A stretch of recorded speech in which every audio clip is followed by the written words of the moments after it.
What if I told you that behind the polished smiles, the carefully orchestrated appearances, and the endless headlines, a single signature from Catherine, yes, Catherine, the Princess of Wales, quietly shifted the power balance of the monarchy forever? Imagine this. Meghan Markle, the woman who shook Buckingham Palace to its very core, is now permanently banned from ever using the HRH title again. Not by the king, not by Parliament, not even by Queen Camilla, but by Catherine herself. Does that sound unbelievable? Well, that's the very story unraveling right now, and it's more dramatic than anything the Palace PR team could ever spin. Before we continue, please hit the like button, subscribe to the channel, and turn on the notification bell for updates. Now let's pause here. Ask yourself this. Why would Catherine, the so-called peacemaker, the smiling princess adored by the public, make such a cold, decisive move? Was it personal? Was it political? Or was it something deeper, something tied to centuries of royal law and tradition that the public has never been allowed to see?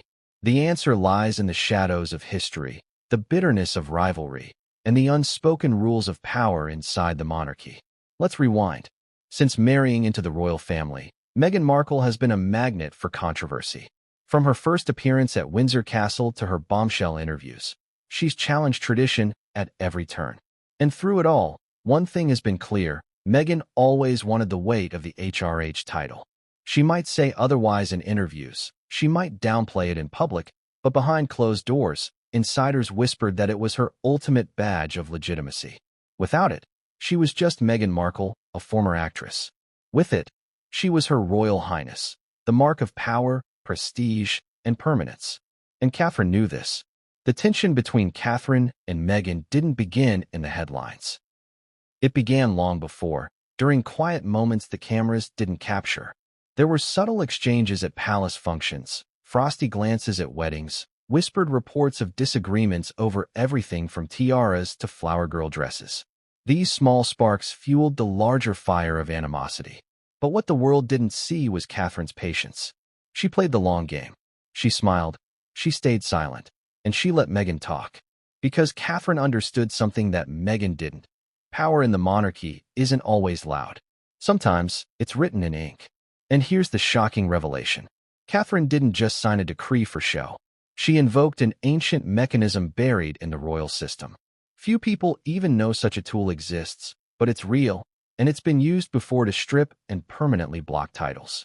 Back in the days of Edward VIII, after his scandalous abdication, similar measures were taken. The royal family has always had a way of protecting itself, and Catherine unearthed this legal weapon when Meghan pushed too far. But why now?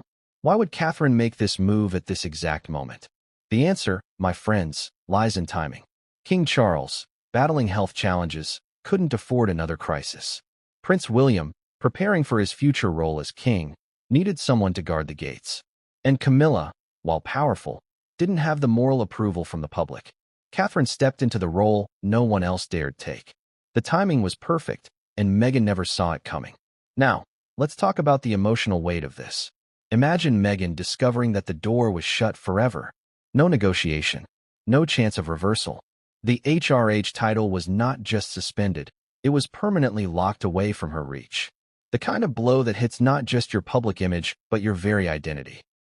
What does it do to someone's sense of self when the crown itself says, "You're never coming back"? Would you fight back? Would you crumble? Or would you plot revenge? Here's the contradiction that makes this even more explosive. Meghan always claimed she didn't care about the titles. She said she cared about freedom, independence, living outside the royal bubble. But now, the very thing she supposedly dismissed is the one thing she cannot have, and Catherine is the one who made sure of it. Isn't it ironic? The woman Meghan once called stiff, outdated, and robotic just outplayed her in the game of survival. The build-up to Catherine's decision was anything but accidental. Palace insiders reported a string of closed-door meetings, hushed consultations with legal advisors, and private discussions with William. Catherine wasn't impulsive. She was calculated. She knew the backlash this move might create, not just from Meghan's camp, but from the global media. And yet, she did it anyway. That speaks volumes about her state of mind. This wasn't about pettiness. This wasn't about tiaras or flower girl dresses. This was about safeguarding the monarchy's future. And let's not forget, Catherine's public image has always been carefully crafted. She is seen as warm, maternal, and approachable. But behind that image lies steel. When duty calls, Catherine can be as ruthless as any monarch in history. Think of Queen Elizabeth I, who ruled with an iron fist under a veil of charm. Or even Queen Mary, who wielded laws and decrees to secure her reign. Catherine isn't just the Princess of Wales. She is a strategist, and with this decree, she has proven that she is not afraid to draw lines in the sand. So where does this leave Meghan? Cut off, cornered, and furious. But don't underestimate her either. Meghan is not the type to bow quietly. Every time the monarchy tried to silence her, she found another stage, another microphone, another way to speak out. Oprah, Netflix, podcasts. And now, with this decree hanging over her, Meghan is more dangerous than ever. Because when people are backed into a corner, they fight the hardest. But here's where it gets even more intriguing. The public reaction. Polls already suggest that a large portion of the British public cheers the idea of permanently barring Meghan from the HRH title. They see it as justice, as protection of tradition. But outside the UK, particularly in the United States, Meghan still has a loyal fan base. This move by Catherine could ignite a global debate like never before. Which side will history take? The dutiful princess who protected the monarchy, or the outsider who claimed she was driven away? Ask yourself, does this decree mark the end of Meghan's royal ambitions, or is it just the beginning of a new war? Because one thing is certain, with Catherine's pen stroke, the stakes have never been higher. And what Catherine signed in secret may not stay secret for long. Imagine the fallout if the full details of that decree were leaked. The exact words, the legal terms, the signatures. It would send shockwaves through every news outlet, every Royal Watchers channel, every gossip column on the planet. And yet, Catherine sits calm. She smiles at public events, holds her children's hands, and waves at the cameras as if nothing happened. But behind that smile is a woman who knows she has just altered the future of the monarchy. Meghan may plot. Harry may protest. The world may rage. But Catherine has already won the first battle. But the real question remains. Was this truly Catherine's choice, or was she pushed into action by forces even more powerful than herself? Did she act out of conviction, or was she carrying out a carefully orchestrated plan written long before Meghan ever walked into Windsor? That's where the story twists again. Because as shocking as Catherine's decree is, what came next would change everything, and no one saw it coming. What if the woman we've always seen as the quiet, graceful peacemaker was actually the one who set the monarchy on its sharpest edge in decades? Catherine, the Princess of Wales, the steady hand, the smile that reassures the world, just became the architect of Meghan Markle's permanent exile from royal privilege. And it didn't happen in some explosive public fight. It happened in silence, with a pen, in a room that history will never forget. But why Catherine? Why her? And how did she step into a role usually reserved for kings and monarchs with centuries of power behind them?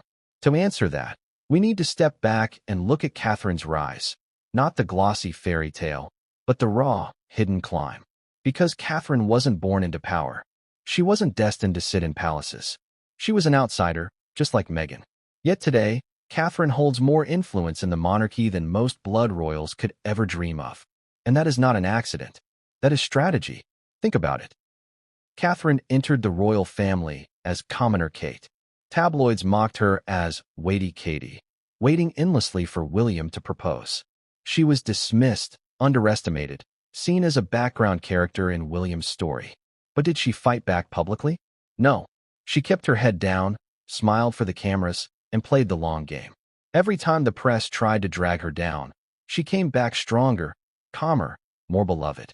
And with each passing year, she built something Meghan never could, unshakable trust with the public. Now, here's the contradiction. Meghan also married in as an outsider. But instead of patience, she chose confrontation. Instead of silence, she chose interviews. Instead of playing the long game, she tried to rewrite the rules overnight. Both women came in from the outside. Both faced skepticism. But only one of them learned how to bend the monarchy to her will without the monarchy ever realizing it. That's Catherine's genius. But here's where it gets shocking.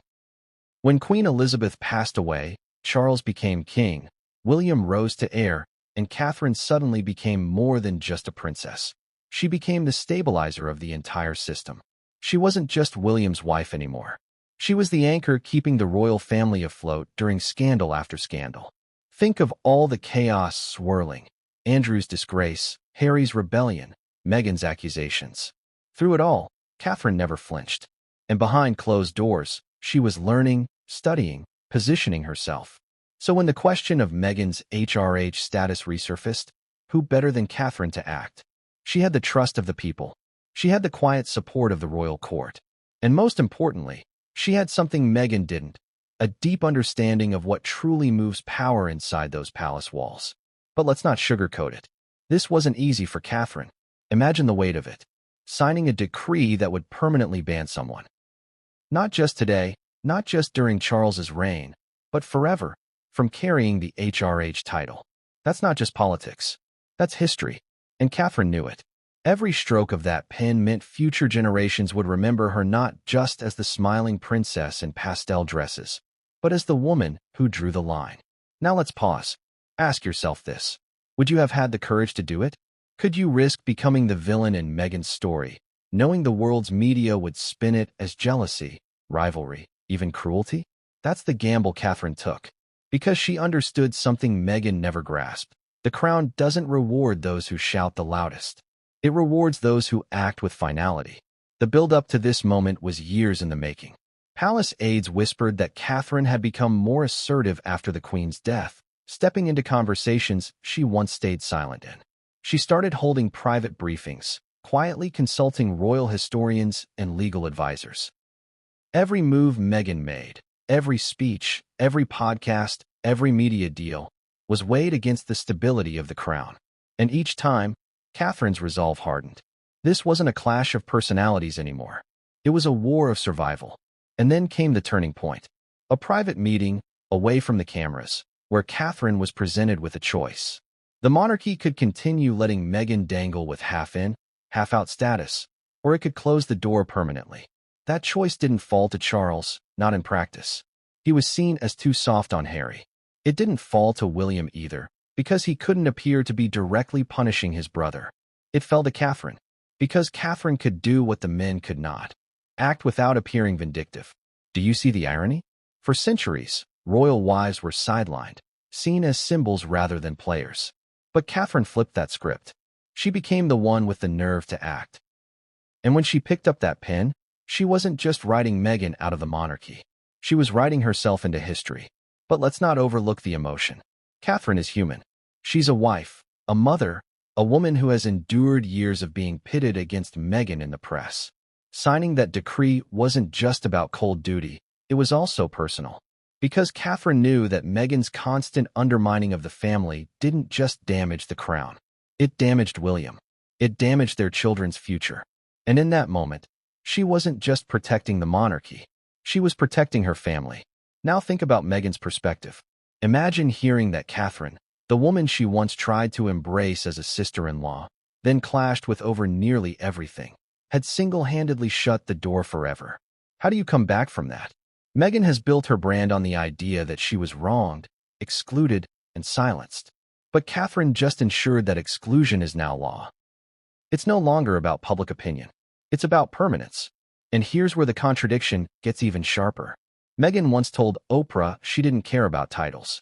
She said it was about the principle, the dignity, the safety of her children. But when Catherine's decree landed, Meghan realized the truth. Titles mattered all along. They mattered because without them, her children are ordinary in the eyes of the monarchy. They mattered because without them, her brand loses its royal weight. Catherine understood that, and she cut Meghan off at the root. So what happens now? Catherine may smile at events. Meghan may rage in private. Harry may protest, but the balance has shifted forever. Catherine has stepped out from William's shadow and proven she can wield power as decisively as any monarch. And Meghan, once the disruptor, is now the one left scrambling. But here's the twist you didn't see coming. Catherine may have won this battle, but winning wars in the monarchy is never final. Because the moment Meghan realized what had happened, she began planning her counterstrike.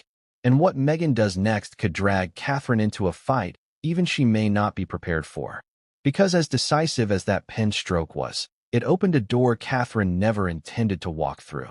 And behind that door lies betrayal, revenge, and a new storm no one in the palace can control. What happens when the very thing you've built your identity around is snatched away forever?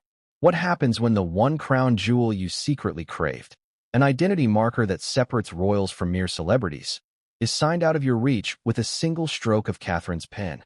That's Meghan Markle's reality. And it explains why the HRH title, a set of letters she once claimed meant nothing to her, suddenly became her obsession. But here's the contradiction. In interviews, Meghan has always insisted she didn't care about the titles. She said they were superficial. She wanted freedom, independence, the ability to raise her children outside of the monarchy's golden cage. Yet, behind the curtain, insiders whispered a different story. Meghan fought for the HRH title because she knew its weight. Without it, she wasn't Her Royal Highness. Without it, she was just Meghan Markle, an actress with a past, not a duchess with a future. Ask yourself, if Meghan truly didn't care, why did she keep bringing it up? Why was it a recurring thread in every battle with the palace? Why was it highlighted during the Oprah interview, during Netflix documentaries, during court battles? Because it mattered. It mattered more than she dared to admit. Think about the children. Archie and Lilibet. Meghan argued that titles meant safety, that being called prince and princess would ensure security, legitimacy, protection under royal rules. But was that really about safety? Or was it about brand value? Because let's be honest, Archie Mountbatten Windsor doesn't turn heads in Hollywood. But Prince Archie does. Titles translate into influence, and influence translates into power. Meghan understood that. And Catherine? She saw it too. That's why she acted. Catherine understood that if Meghan ever regained access to the HRH style, it would embolden her. It would give her a permanent foothold inside the monarchy, no matter how far she lived in California. Catherine knew Meghan wanted the best of both worlds, the freedom of Hollywood and the prestige of royalty. And Catherine cut off that bridge forever. But here's where it gets emotionally striking. Meghan once believed she had allies in this fight. Harry, of course, was at her side, but there were whispers that Charles, even Camilla, might not go so far as to permanently block her.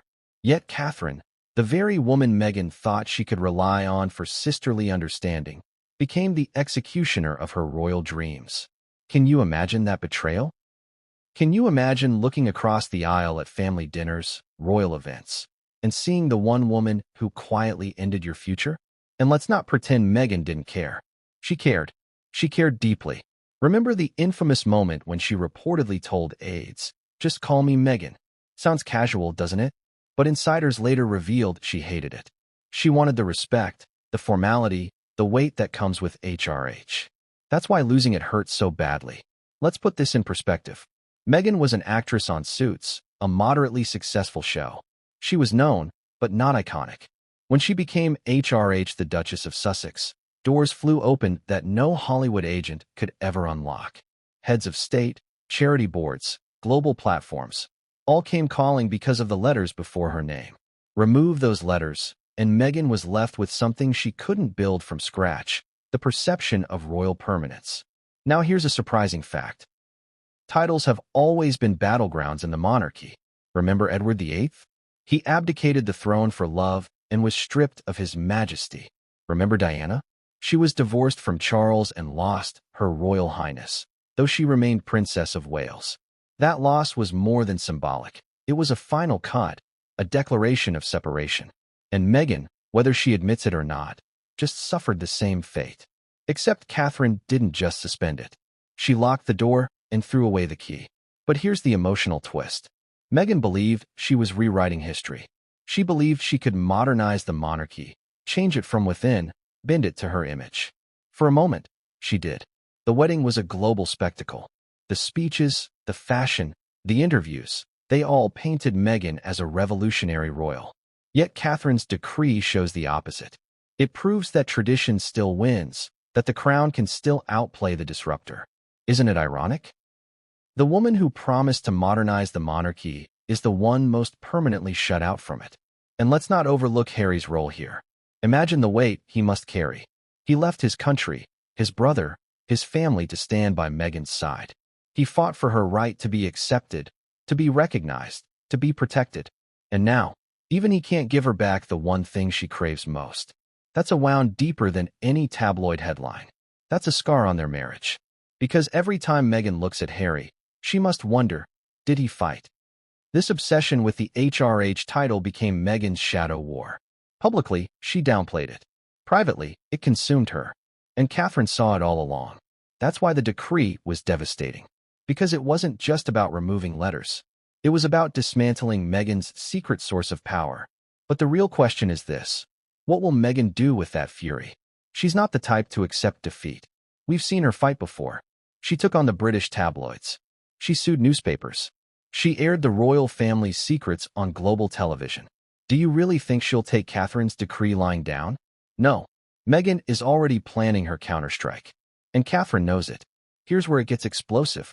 When Catherine signed that decree, she wasn't just cutting Meghan out. She was daring her to respond. She was drawing a line in the sand and saying, cross this, and you declare war. And war may be exactly what's coming. Because Meghan has allies outside the palace. Powerful Hollywood figures. Activists. Media moguls. She may have lost HRH, but she still has microphones, cameras, and stages. And if Catherine thought this decree would silence Meghan, she may have underestimated just how loud Meghan can become when cornered. So now, we stand at a turning point. Catherine holds the decree. Meghan holds the media. One woman has the crown. The other has the spotlight. Which will prove more powerful in the long run? Ask yourself, can Catherine's ink defeat Meghan's voice? Or will Meghan find a way to weaponize her exile into her greatest comeback yet? Because as shocking as Meghan's obsession with HRH is, the real bombshell is still to come. A secret letter Catherine was never meant to see. A letter that reveals just how far Meghan was willing to go to protect her claim. And when that letter surfaced, the game changed completely. What kind of letter could be so dangerous, so explosive, that it was never meant to reach Catherine's eyes? What kind of secret, once uncovered, could tilt the entire monarchy on its axis and force the Princess of Wales herself to act? That's the mystery that lies at the heart of this chapter. The letter that Meghan thought was buried, hidden behind palace doors, only to resurface at the worst possible moment. Picture this, a crisp white envelope, sealed with urgency, tucked away in the archives of a system that rarely lets anything slip. A letter written not in flowery language, but with sharp, legal precision. Not a note of apology, not a family plea, but a statement of intent. And within those pages, Meghan revealed her deepest obsession with the HRH title, an obsession she could no longer deny, because here it was, in her own handwriting. Let's start with the question that drives everything. How did Catherine come to see it? This wasn't casual. This wasn't gossip whispered in a hallway. It was deliberate. Someone leaked it. Someone within the palace, perhaps tired of Meghan's relentless push, made sure that Catherine, and only Catherine, laid eyes on it. Ask yourself, who benefits from exposing Meghan's intentions? Who wanted Catherine armed with the proof she needed to take decisive action? The letter itself was shocking. Sources whispered that Meghan had written to senior palace officials demanding clarity on her children's future titles, questioning why Archie and Lilibet had not been granted automatic HRH status. She didn't just ask politely. She insisted, she pushed, she argued that it was their birthright, and by extension, hers to wield. And she went further. In passages Catherine reportedly lingered on, Meghan hinted at legal avenues, international precedents, and even human rights arguments that could be leveraged if the monarchy continued to deny her children their due. Now pause here. Can you feel the contradiction? Publicly, Meghan had stood before the world and said she didn't care about titles. But privately, in black and white, she was fighting tooth and nail for them. This was more than a contradiction. It was exposure. It was the mask slipping. And Catherine knew it. Think about the emotional weight of that moment. Catherine, the mother of 3 future heirs, sitting in a quiet room, reading a letter from her sister-in-law that framed the monarchy as an obstacle, a barrier, even an enemy. Imagine the sting. Imagine realizing that while Catherine had been smiling beside Meghan at public events, Meghan had been drafting legal-sounding letters behind the scenes, ready to use the crown's own rules against it. Would you feel betrayed? Would you feel cornered? But here's where it gets even more fascinating. That letter was not simply a demand. It was a threat cloaked in diplomacy. Meghan knew the monarchy feared public scandal. She knew they dreaded the headlines that would erupt if she claimed discrimination, injustice, or unfair treatment. And she dangled that possibility in the text like a weapon. "Protect me, or I will expose you." That was the subtext Catherine read loud and clear. So what did Catherine do? She didn't rage. She didn't storm into Charles's office or confront Meghan directly. She studied the letter. She underlined. She highlighted. She cross-referenced history. Catherine treated that letter like evidence in a trial, not just an emotional plea. Because Catherine understood what Meghan didn't. In the monarchy, words become weapons. And Meghan had just handed her the sharpest blade. Here's a surprising fact. Letters like these have been written before. In the archives of royal history are dozens of documents from discontented royals, begging or demanding rights they believed were theirs. But rarely has one ever been used so directly against the institution itself. That's why Catherine took it so seriously. She realized Meghan wasn't just seeking validation. She was preparing for war. Now imagine the contradiction Catherine faced. She had always been the picture of diplomacy, the steadying presence who smoothed over tensions. But now she was holding proof that Meghan had no intention of playing fair. This wasn't about reconciliation. This was about leverage. And Catherine, for perhaps the first time, understood that smiling through it would no longer work. Ask yourself this. What would you have done? Would you have hidden the letter to avoid family scandal? Would you have confronted Meghan and risked another public fallout? Or would you have done what Catherine did? Turn the letter into the justification for a move no one else dared to make. Because that's exactly what happened. Catherine took Meghan's words, the words Meghan never wanted her to see, and used them as the foundation for the royal decree. Every sentence of that letter became fuel. Every contradiction became evidence. Meghan had insisted she didn't care about HRH. But here, in her own words, was the opposite.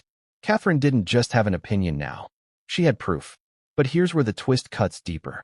Who leaked it? Catherine couldn't help but wonder as she held the letter in her hands. Was it Charles, subtly pushing her to act where he could not? Was it William, protecting their children's legacy? Was it a senior courtier, frustrated with Meghan's ongoing defiance? Or, most dangerously, was it someone close to Meghan herself, someone who betrayed her trust for reasons no one yet understood? Because if it was the latter, Meghan's camp had a mole. And if Meghan ever discovered who, the fallout would make Catherine's decree look like child's play. This is where the stakes rise. Catherine didn't just sign her name to history. She did it knowing that somewhere in the palace, loyalty had shifted. Someone had chosen her over Meghan. And in the royal game, that kind of betrayal never stays buried for long. So here we are, Catherine armed with the letter, Meghan exposed by her own words, and the monarchy bracing for the next battle. Catherine may have won this round, but the game is far from over. What happens in a palace room when the doors close? The press is locked out, and every word exchanged has the power to alter history. What happens when Catherine, armed with Meghan's explosive letter, finally steps into the meeting where silence ends and decisions are made? This was no ordinary conversation. This was the private summit where Catherine revealed her boldest move, and in that moment, even kings and heirs were left stunned. The meeting was meant to be routine. Senior royals gathering to discuss stability, optics, the never-ending battle of image versus duty. Charles was there, pale from his own burdens, speaking in measured tones. William stood, arms folded, carrying the quiet frustration of a son torn between brother and country. Princess Anne, as sharp as ever, leaned forward with her signature bluntness. But then Catherine entered, and everything shifted. Think about this. For years, Catherine had been the one who stayed silent in such rooms. She was present but not vocal, supportive but not commanding. That was the expected role, the dutiful consort. Yet this time, she walked in with papers in hand, eyes calm, posture steady. She wasn't there to listen. She was there to lead. Can you imagine the silence? The unspoken shock? Catherine laid the letter on the polished table. Not a word was spoken at first. The rustle of the paper was the loudest sound in the room. And then she began to speak, not with anger, not with gossip, but with precision. She read Meghan's own words aloud. The demands, the veiled threats, the contradictions between public declarations and private intentions. Charles's face tightened. William's jaw clenched. Anne's eyes narrowed. Each line Catherine read wasn't just a revelation, it was evidence. Evidence that Meghan had been maneuvering behind the scenes, playing a game of leverage while claiming innocence in public. Now pause and ask yourself, how would you have reacted if you were in that room? Would you have been angry? Betrayed? Vindicated? Because this was the moment where masks dropped, and even those who had hesitated before saw the truth in black and white. But here's the contradiction. Catherine's voice was calm, almost gentle, as she read. There was no gloating, no bitterness. She didn't need it. The words spoke for themselves. And when she finished, she placed the letter flat on the table and said the one thing no one expected. This cannot continue. For the sake of the crown, it ends now. It was the stillness after those words that made them echo. For a heartbeat, no one spoke. Not Charles. Not William. Not Anne. The weight of Catherine's declaration filled the room. This wasn't a suggestion. It was a line drawn. And here's the irony. Charles, the king, who should have been the decisive voice, sat back. He knew acting against Meghan himself would look like cruelty from a father-in-law.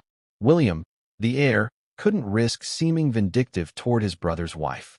And, though respected, didn't carry the same public trust. But Catherine could do what they could not. She could sign the decree and carry the burden without shattering the monarchy's image. So, the room shifted. For the first time, Catherine wasn't the supportive wife. She was the strategist. She was the protector. She was the one with the courage to take the step no one else dared. But imagine the emotion coursing through her. On one hand, she knew the public would see her as strong, decisive, even heroic. On the other hand, she knew Meghan would see it as betrayal of the highest order. And Catherine had to live with that. She had to live with the knowledge that she had just turned sister-in-law into sworn enemy, and was the first to break the silence.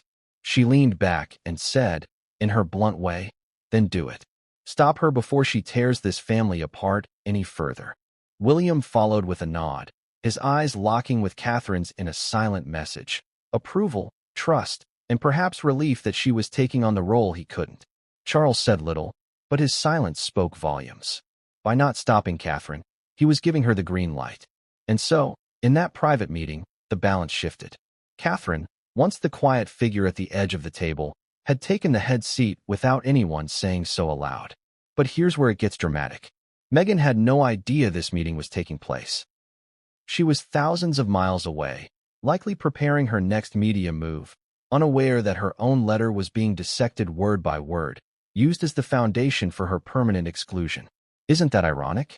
The very tool she thought would secure her children's future became the weapon that locked her out forever. Now, let's talk about what Catherine did next. She didn't storm out. She didn't celebrate. She calmly gathered the letter, placed it in her folder, and said, "I will draft the decree." Just like that. No fanfare, no hesitation. The decision was made. Ask yourself, can you imagine the steel it takes to speak those words in front of a king, a future king, and one of the monarchy's toughest voices? Catherine wasn't bluffing. She was declaring war on Meghan, but she did it with elegance. She made it look like duty, not vengeance. That's why it worked. But here's the contradiction that makes this so fascinating. Catherine had always been portrayed as Meghan's opposite. The dutiful princess versus the rebellious duchess. Yet, in this moment, Catherine was the one breaking tradition. Never before had a princess of Wales taken such direct action against another royal. Catherine wasn't just breaking the mold. She was remaking it. And while the meeting ended with quiet nods and silent approval, its consequences would be anything but quiet. Because Meghan's camp, sooner or later, would learn what Catherine had done. And when they did, the firestorm would be unlike anything the monarchy had faced before. So, the scene was set. Catherine armed with authority. The royal family united, at least for now. Meghan still unaware of the storm about to hit her. But here's the cliffhanger.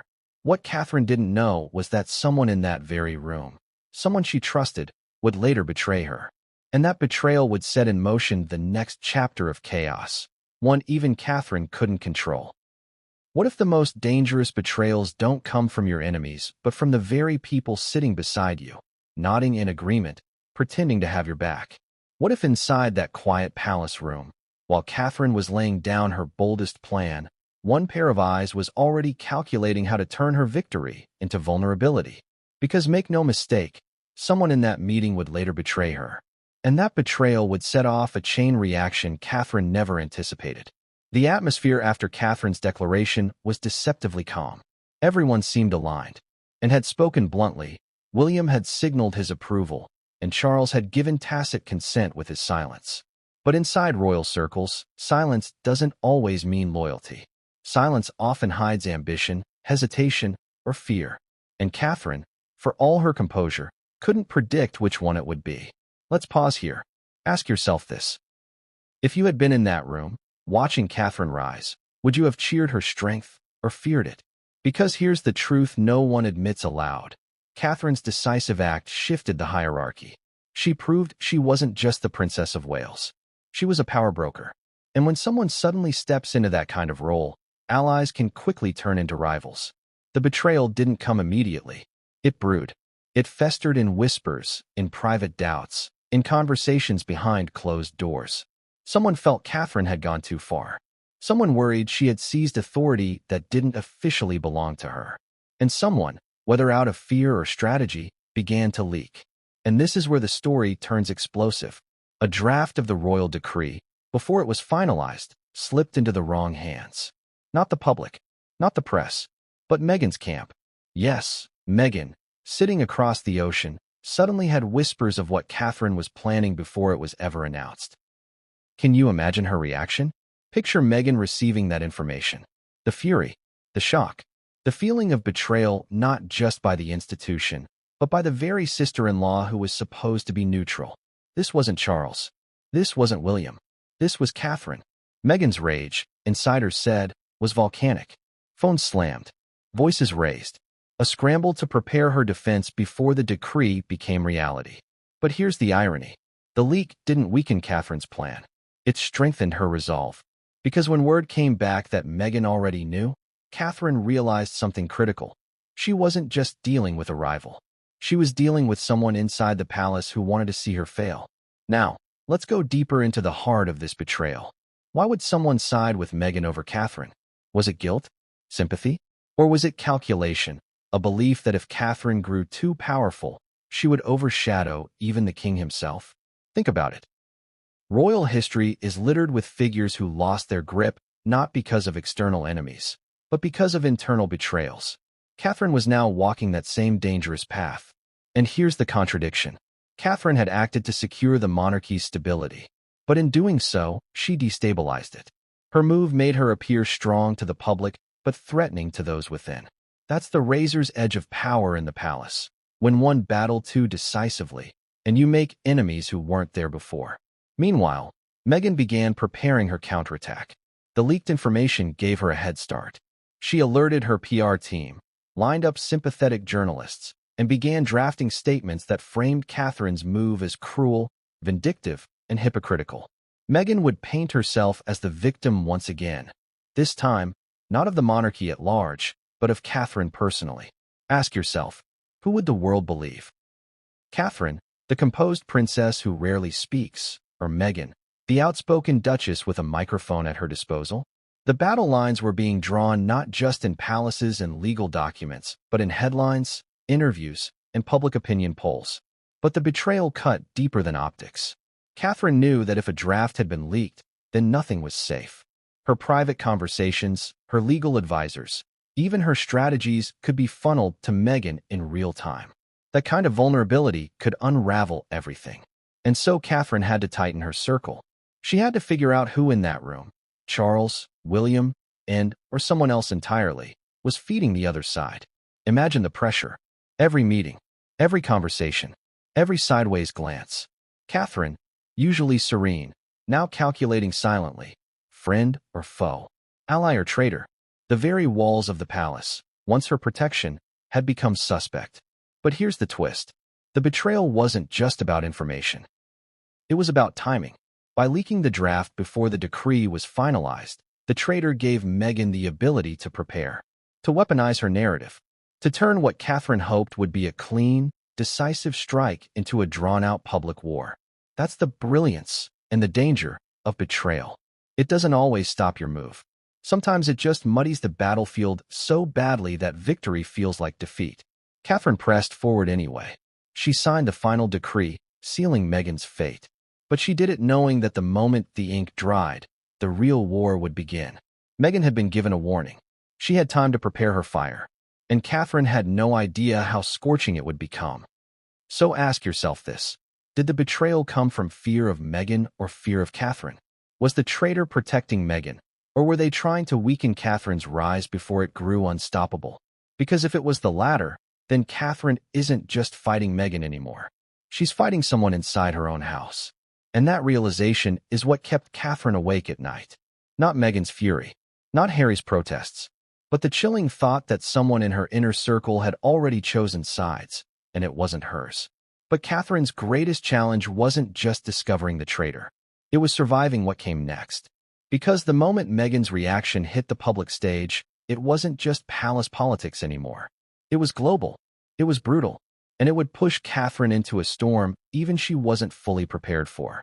Because Meghan's fury, once unleashed, wasn't quiet. It wasn't hidden.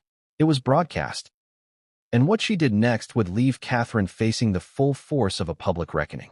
What happens when fury is no longer whispered behind closed doors, but blasted into microphones, cameras, and global headlines?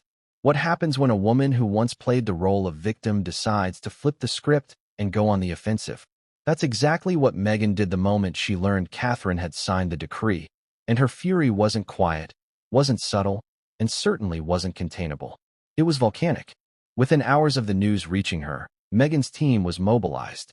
PR strategists were on calls. Emails were flying across Los Angeles and New York, and one clear instruction was repeated over and over: frame Catherine as the villain. This wasn't just about losing the HRH title anymore. It was about turning Catherine's decisive act into a global scandal.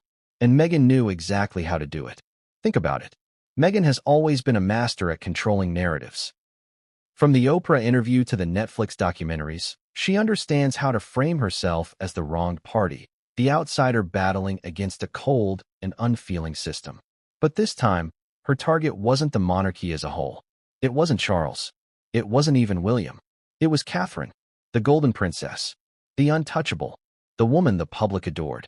Meghan set her sights on shattering Catherine's perfect image. And here's the contradiction that made this moment so powerful. Catherine's move was rooted in calm, legal authority. Meghan's response was raw emotion, fire, and accusation. One side played chess, the other played theater. But which one would win? Would the public side with Catherine's quiet decree or Meghan's explosive fury? Meghan's first weapon was her voice. Leaks to sympathetic journalists painted the picture. Catherine had acted in jealousy, in insecurity, in fear of being overshadowed. Why now? The headlines asked. Why would Catherine, of all people, act with such cruelty? The framing was deliberate. Meghan as the misunderstood mother fighting for her children's dignity. Catherine as the cold royal shutting the door out of spite. Then came the interviews. Not a sit-down Oprah-style bombshell. No, Meghan was too clever for that at this stage. Instead, her team arranged subtle appearances, well-placed comments in glossy magazines, whispers in entertainment outlets. The narrative spread like wildfire. Meghan didn't care about titles, but Catherine cared about controlling her. Meghan was being silenced again, and this time it wasn't the monarchy at large, it was Catherine herself. Ask yourself this. Can you imagine the sting for Catherine? To be portrayed not as the dutiful princess protecting tradition, but as a scheming rival consumed by jealousy? The irony was brutal. Catherine, who had acted out of duty, was being painted as the very thing Meghan had long accused the royals of being. Vindictive and cruel. And the emotional fallout was immediate. Public opinion fractured. In Britain, many applauded Catherine's decisiveness, calling her a protector of the crown. But in America, Meghan's framing found fertile ground. She was once again the victim, the outsider, the woman punished for daring to challenge an ancient institution. Hashtags exploded. Debates raged. Suddenly, Catherine wasn't just fighting Meghan. She was fighting a global narrative. But Meghan wasn't finished. Her second weapon was Harry. Until this point, Harry had often been the quieter figure, standing beside Meghan but letting her lead the charge. Now, Meghan pushed him forward. Harry began making calls, giving off-the-record quotes, hinting to friends and reporters that Catherine's act had destroyed any chance of reconciliation.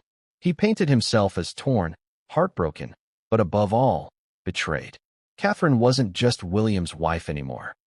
She was now Harry's executioner, the one who slammed the door shut on his family's future. The contradictions piled up. Meghan had once claimed titles didn't matter, yet she and Harry now framed their loss as catastrophic. They said they wanted independence, yet they fought harder than ever to cling to the one thing that tied them to the crown. Isn't it ironic?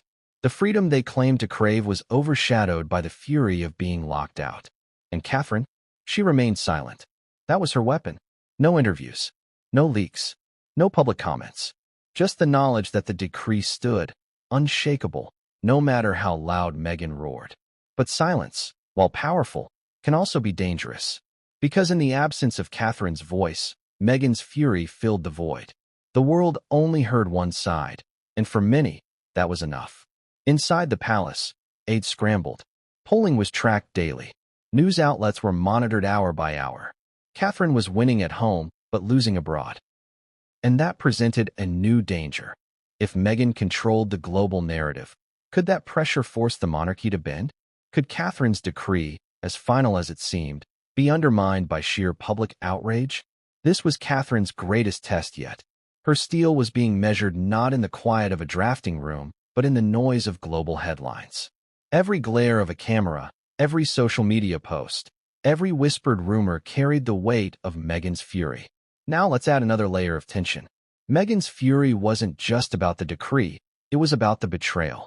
She suspected, rightly, that someone inside the palace had warned her in advance. She wanted names. She wanted to know who Catherine trusted that secretly trusted her instead.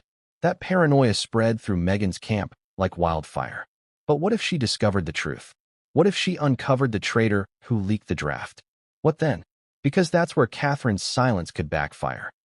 While Catherine stayed calm, Meghan dug. While Catherine smiled at public events, Meghan investigated. And every day Catherine kept quiet, Meghan's fury grew more calculated, more strategic, more dangerous. So here's the question. Could Catherine survive Meghan's fury, or was this the beginning of her downfall? Because one thing is certain. Meghan wasn't backing down. And the next move she made would not just be fury, it would be fire.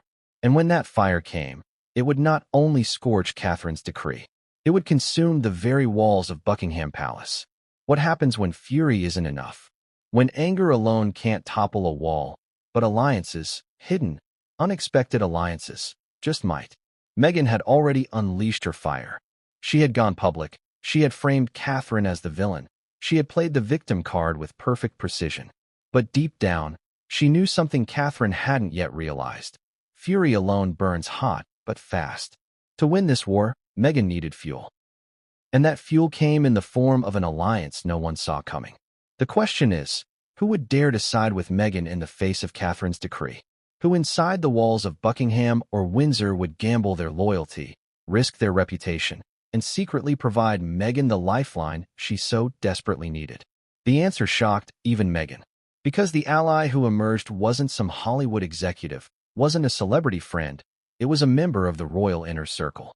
Yes, you heard that right.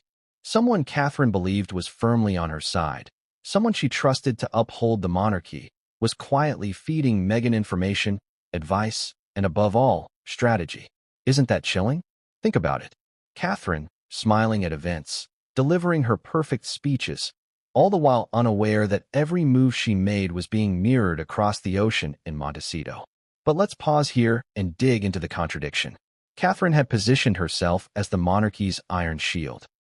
She had drawn the line, signed the decree, acted with authority no one else dared to claim. Yet the more she projected strength, the more she exposed herself to betrayal. Power attracts allies, yes, but it also breeds envy. And Catherine's growing dominance was beginning to cast shadows over others in the family. Shadows that some were no longer willing to stand in. This is where the story twists. The ally Meghan found wasn't motivated purely by sympathy. They weren't rushing to protect her out of love or admiration. No, their motivation was colder, more calculated. They saw Catherine's rising power as a threat.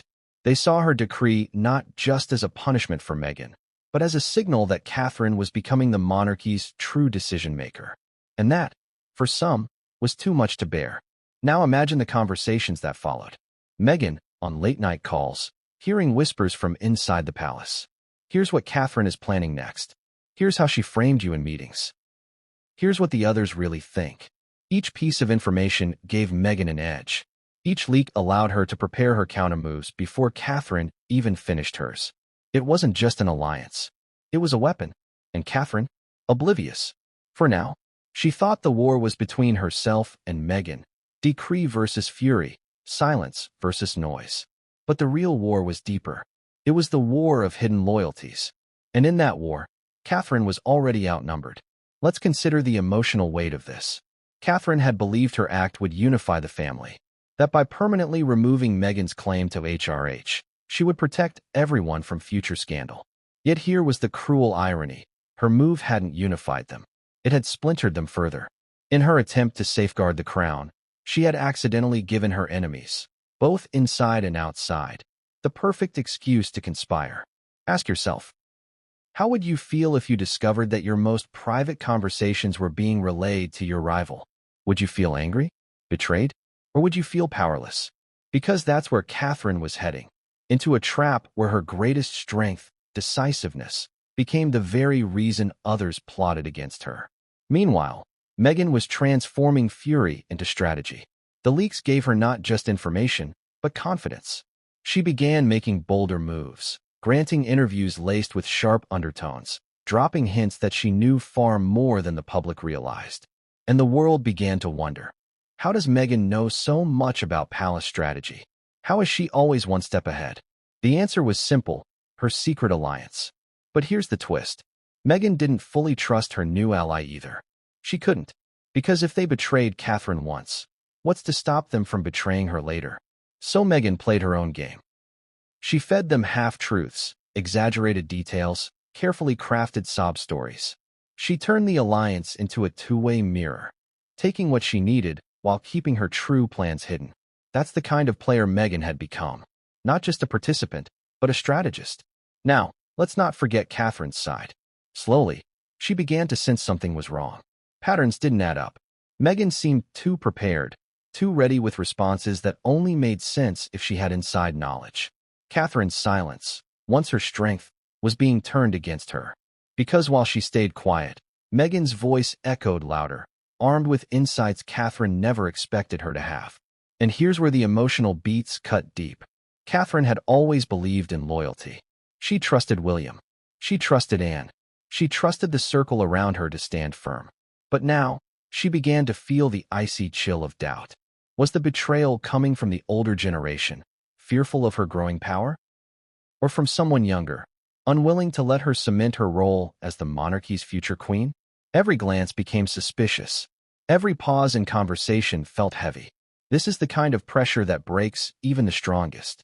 And Catherine, though strong, was human. Behind the smile, behind the composure, she felt the sting of isolation. She wasn't just fighting Meghan anymore. She was fighting shadows. And shadows are harder to strike than flesh. So where does this leave us? Meghan, fueled by betrayal, growing bolder with each passing day. Catherine, standing firm but increasingly surrounded by doubts. And the monarchy itself, teetering on a knife's edge, caught between loyalty and treachery. But here's the cliffhanger. The identity of Meghan's secret ally was about to surface. And when it did, it wouldn't just shock Catherine. It would shake the monarchy to its core.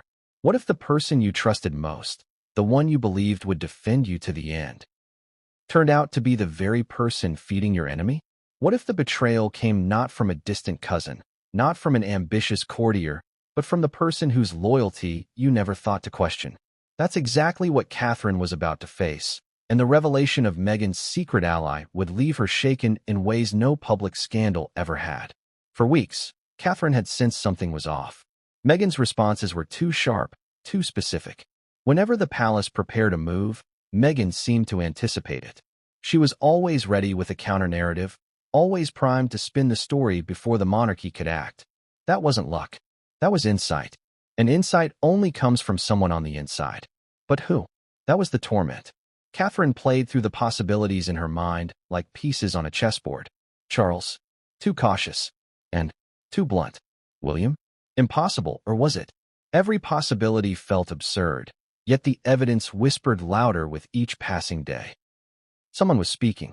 Someone was giving Meghan the very ammunition she needed to turn fury into fire. And then came the shocking answer. The ally was none other than Prince Harry. Yes, Harry, Meghan's husband, Catherine's brother-in-law, William's brother. It sounds obvious, doesn't it? But here's the twist. It wasn't just Harry feeding Meghan out of marital loyalty. It was Harry who had access to details from private family conversations, Harry who still received summaries of palace strategy, Harry who sometimes coaxed information out of family members by playing the role of concerned relative. He then passed it along, wrapped in the language of love and protection, directly into Meghan's hands. Think about that. Catherine wasn't just battling Meghan. She was battling her own brother-in-law. And that betrayal cut deeper than any public insult Meghan could ever throw. Now let's dive into the contradiction. Harry often spoke of reconciliation. He told friends he longed for peace with William, that he missed his family, that he wanted bridges, not walls. Yet here he was, undermining Catherine's authority in real time, giving Meghan the very tools she needed to wage war. Isn't that the most painful irony? Harry claimed he wanted unity, but his actions created division so sharp it threatened to never heal. And Catherine? Imagine the heartbreak. She had tried, more than once, to mend things with Harry. She had extended kindness in moments when others turned cold. She had defended him in conversations where voices grew harsh. And now, to learn he was the one feeding Meghan the details of her decree, it wasn't just betrayal. It was devastation. But let's not mistake Catherine for weakness. The moment she pieced together the truth, her sorrow hardened into resolve. If Harry had chosen to side with Meghan, then Catherine would treat him not as the brother-in-law she once cared for, but as an adversary standing in the way of the monarchy's survival. And Catherine knew how to deal with adversaries. Ask yourself, what would you have done in Catherine's shoes? Would you have confronted Harry directly, risking an explosive showdown? Would you have exposed him to the king, to William, to Anne? Or would you have done what Catherine did? Keep the discovery close, play your hand carefully, and prepare for the moment to strike. Because Catherine understood something Harry didn't. Betrayal may wound deeply, but it also reveals weakness. And weakness can be exploited. Meanwhile, Meghan, emboldened by Harry's inside knowledge, began preparing her grandest counterstrike yet. A media campaign unlike anything before. Not just interviews, not just carefully placed stories, but a coordinated attack designed to dismantle Catherine's image piece by piece. Meghan wasn't content to frame Catherine as jealous. She wanted to frame her as dangerous, a woman unfit to be the future queen. This was Meghan's play. If she couldn't reclaim the HRH title, she would tarnish the woman who took it from her. If Catherine wanted to rise, Meghan would pull her down. And here's where the emotional beats hit hardest.